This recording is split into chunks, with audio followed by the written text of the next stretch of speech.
What's up, guys? So today we're going to do another throwback review, pretty much where we left off, and this is going to be again with the 1989 Batman Dark Knight collection. Now this actually started in 1990. Toy Biz had the license for the 89 Batman movie, and then Kenner took it over in 1990. So they did 89 Batman movie stuff, but they also did Batman Returns, and we're going to go ahead and look at both of those today, at least what I have anyway. So let's go ahead and start off by taking a look at the 89 collection. I took a look at the Batmobile, and you got the box kind of in the background here. Very cool piece, and this will fit your Kenner Batman in here. So we also took a look at the Crime Attack Batman, and this is going to be your most basic Batman.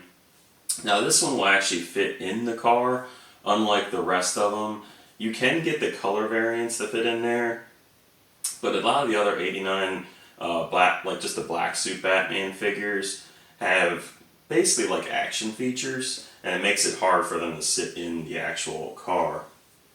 Now this figure did come with a little like gimmick, so you do get this really cool like launcher. It's kind of looks like a giant batarang, and you basically just push this button and it shoots really far away.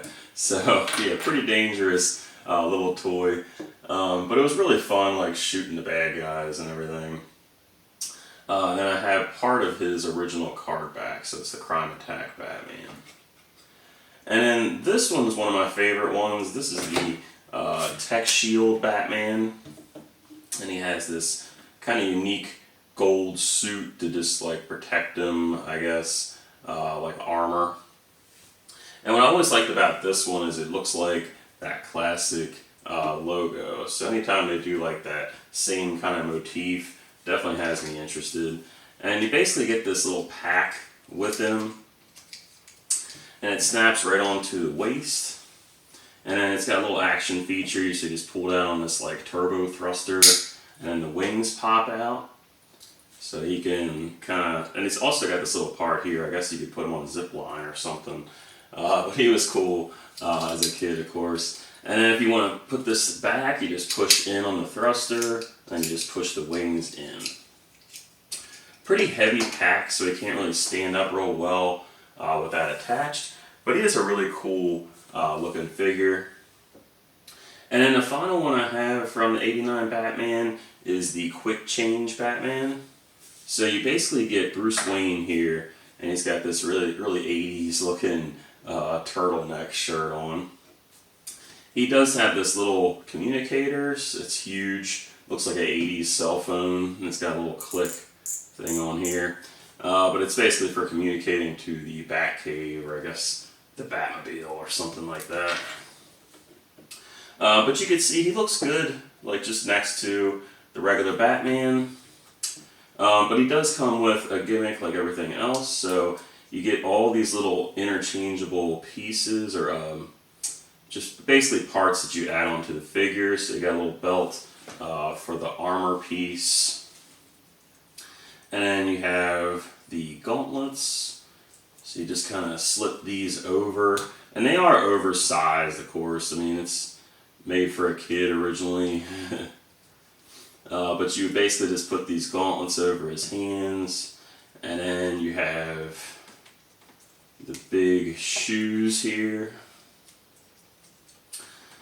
So you can kind of get them all fitted, and then of course you want to put his cowl on. So it looks kind of silly, of course, because you're putting stuff over top of the body, but he was really cool. When I was a kid, I really liked this one. And then the final one I have is the Shadow Wing Batman. And this was my favorite of a lot of these like Kenner Batmans, because I really love the scene where he like puts the cape up like that, kind of looks like he's flying. So really cool packaging. It just got Michael Keaton, looks like he's inside of the Batmobile. Kind of shows you the action feature. You basically just push his legs together and his arms pop up. Bunch of little pictures on the back showing you different figures in the line, some instructions how to do this. So I have most of these. The only ones I don't have is this iron winch, which kind of looks like the classic comic book Batman. And then the wall scaler Batman I don't have. He kind of looks like he's in the black costume on the back, but I think it's like it's a different color. It's like a dark blue or something. Then there was like some role play stuff. There is a Joker, which I want to get the Joker eventually. I have not got it yet. So yeah, that's it for what I have for the '89 Kenner collection. And then I'll just go ahead and show you the Batman Returns stuff now. Alright, so taking a look at the Batman Returns Dark Knight collection. I only have a few of these figures, unfortunately. I didn't really like a lot of the paint variants on this one, but there's definitely a couple that really reside with me when I was a kid. But the one that really always stood out to me was the Arctic Batman. Again, it's one of those figures that really mimics the logo of the movie, so you got the black and white motif going on. And then the other one I have is the Deep Dive Batman, which is very odd. So they do come with gimmicks just like all the other ones. So with the Arctic Batman, you basically would just put this armor on him, and then he could withstand the cold weather. Now he does come with this giant gun, which I don't have with me. I can't find it. I know I have it, but it's ridiculous. It just looks terrible. So I've never really been a huge fan of it, even as a kid. But I always did like the armor, and again, I really like the black and white suit. Now the deep dive Batman, this one I don't remember as well, but I do have it. And he's got like these kind of diving type of marks on his outfit, which is kind of funny. So he does have this like breathing apparatus here that you just clip on. And this one actually has a vehicle, unlike a lot of these.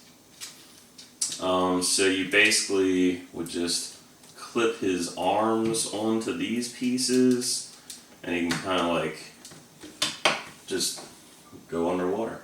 And then he also has a little missile with a spring, and this will shoot off. So it's got some pretty good spring-loaded action on it.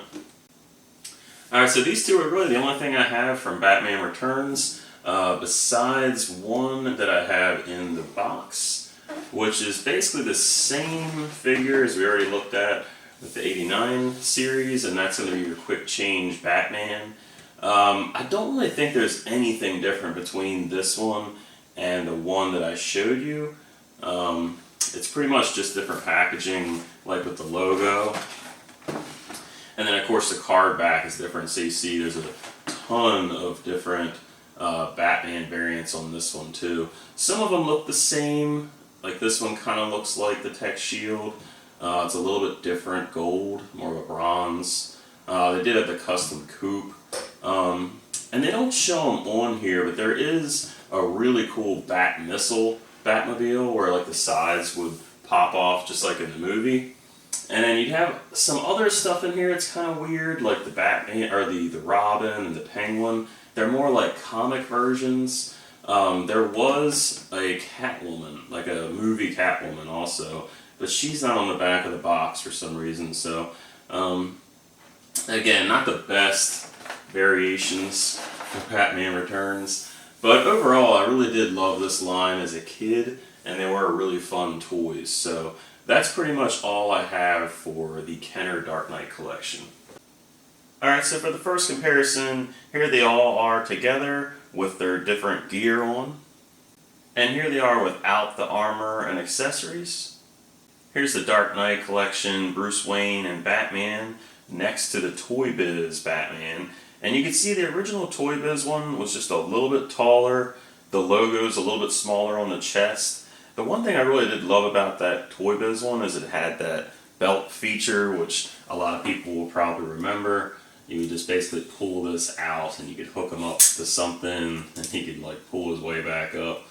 So it did have a really cool action feature, but he's definitely taller than the Kenner versions.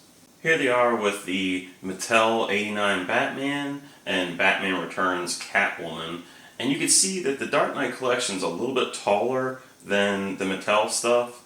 And honestly, I like the Mattel stuff better inside of that 89 Batmobile than the Kenner stuff. The Kenner stuff's just a little tall next to that Batmobile, but once you take these out, this Batman actually looks pretty good with this Batmobile, and he will fit in there just fine. And then for your first NECA comparison, here's the 89 Batman made by NECA next to the Crime Attack Batman by Kenner. And then you have the Quick Change Batman by Kenner next to a custom NECA Toys Quick Change Batman. And this is basically a custom head, and then just basically the cowl has the face taken out, so it kind of looks like you could put it on top. But really cool seeing these next to each other. These were definitely two of my favorite figures growing up, so having a modern version of them is just so cool. And here's the Kenner Dark Knight Collection Tech Shield Batman with the NECA Tech Shield Batman throwback, which is really cool that they did this. And for the last NECA comparison, here is the packaging comparison. So it's not the Tech Shield Batman, but you can see how the Shadow Wing Batman from the 89 Dark Knight Collection matches really well with that NECA card. You can see what they were going for with the different logo here, and of course Batman sitting in the Batmobile. So really cool. Love this kind of nostalgic throwback. And then for the final comparison, here is the Crime Attack 89 Batman next to the Kenner Superpowers Flash figure. And this Flash always reminded me of that classic TV show with John Wesley Shipp, which was my favorite version of Flash. So I think these look really cool next to each other. The height's pretty good. And if you want that classic 80s, 90s team up, you definitely got it right here. Alright, so that's it for my 1989 and Batman Returns throwback review. And if you're a fan of these figures and maybe you had them as a kid but haven't rebought them since you got older, I would definitely jump on these sooner than later. There could be a big upswing in how much people are looking for this stuff with the upcoming Flash movie, of course. So it's definitely something I wouldn't wait too long on. For right now, they're not that expensive to obtain. Getting the accessories or ones mint in box or mint on card is a little tough. The Batmobile is definitely going to be your most expensive and highest demand piece. I actually got it as a gift a while back, but I believe it was around $150, and that was probably about 6 or 7 years ago. So I can only imagine how much they've gone up since that. And you can see that I do have the Crime Attack Batman in here, which is cool, and it just goes like that. Now, taking a look at this Batmobile before, I'll just do a quick little show of like some of the features. So they got the guns, missile shoots off, which you've never actually seen him do that in the movie. And of course you have your turbo thruster from your turbine engine. So again, just really cool pieces. I love that we have like these like NECA throwbacks now, so just really kind of just throws that nostalgia right in your face. So I really love that. So we'll have some more upcoming Michael Keaton Batman reviews. I'm hoping to have the Mezco Batman soon. Keep a lookout for that. Alright, so if you like the video, go ahead and like it. If you have a comment or question, go ahead and do that. And thanks for watching my review. Until next time, guys. See ya.